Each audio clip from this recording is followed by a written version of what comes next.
দুর্গার মতো ১০ হাত বের করে নিয়ে সব দিকে কীভাবে একা হাতে সামলাই সেইটা নিয়েই থাকবে সারাদিনের ছোট্ট একটা ব্লগ ভিডিও। আসসালামু আলাইকুম, কেমন আছেন সবাই? আই হোপ সবাই ভালো আছেন। আলহামদুলিল্লাহ আমরাও ভালো আছি। আজকের ভিডিওটা একদম সকালবেলা থেকেই শুরু করেছি। গত দুদিন রোদ ছিল না, কিন্তু আজকে একদম সকালবেলা থেকে খুব সুন্দর রোদ উঠেছে। আর রোদ ওঠার সঙ্গে সঙ্গে যেন বাইরের চারিপাশটা একদম আলোয় ঝলমল করছে।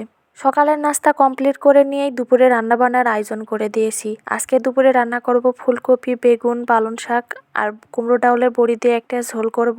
সঙ্গে তো নিজেদের মাঠের পুঁইশাকের ফল, কালি, সিম একটা দিয়ে ভাজি থাকবে। এদিকে প্রথমে ফুলকপি তরকারিটা একদম চাপিয়ে দিয়েছি, অন্য সাইডে কিন্তু কাটাকাটিগুলো করে নিছি। শীতের সময় এই রকম সুন্দর রোদ দেখে মনে হয় না যেন রান্না বান্না করি, সবসময় মন চায় যেন একদম রোদ্রে গিয়ে বসে থাকি। কিন্তু একা হাতে যেহেতু নিজের সংসারে সমস্ত কিছু সামলায়, রোদ্রে গিয়ে বসে থাকলে তো চলবে না, রান্না বান্না সমস্ত কিছু তো করতেই হবে।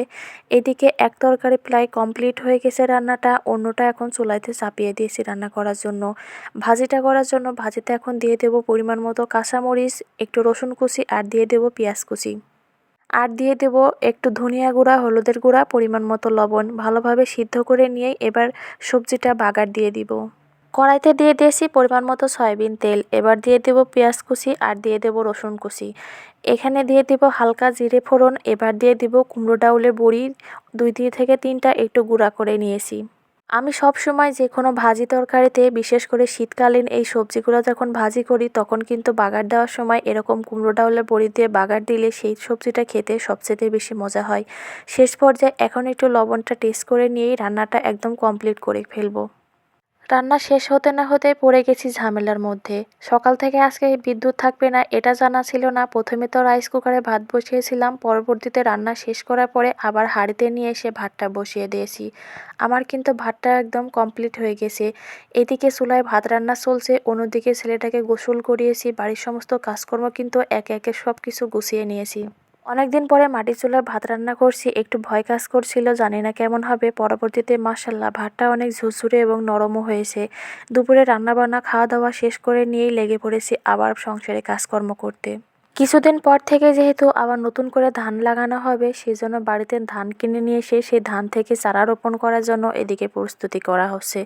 সেটাও কিন্তু পানি ঝরানোর জন্য রেখে দিয়ে এদিকে বিকেল হলেই কিন্তু গ্রামে প্রচুর পরিমাণে ঠান্ডা পড়া শুরু হয়ে যায়।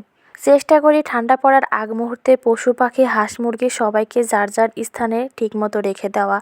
এরপর রেখে দিয়ে বাইরে চলে এসেছি। এসেই দেখছি মাঠের ভিতরে আমার শাশুড়ি শাশুড়িরা সবাই মিলে শাক তুলছে। আর আমাদের বাড়ির পিছন সাইডে এরকম কিন্তু সরিষা বাগান, দেখেই কিন্তু একদম মনটা ভরে যাচ্ছে। আর সরিষা ফুলের ভিউটা সত্যি অসাধারণ।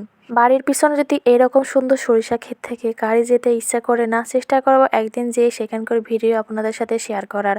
সন্ধ্যায় সমস্ত কাজকর্ম গুছিয়ে নিয়ে এদিকে আমি বসে মুড়ি চানাচুর খাচ্ছি, আর অন্যদিকে আমার ছেলেটাকে নুডলস খেতে দিয়েছি। সব কিছু মিলিয়ে আজকের ভিডিওটা এ পর্যন্তই। আপনারাও একদিন আপনাদের প্রতিদিনের লাইফস্টাইল শেয়ার করবেন, সেটাও দেখবো। আমার ভিডিওটা কেমন হয়েছে কমেন্টে বলে যাবেন। আল্লাহ হাফেজ।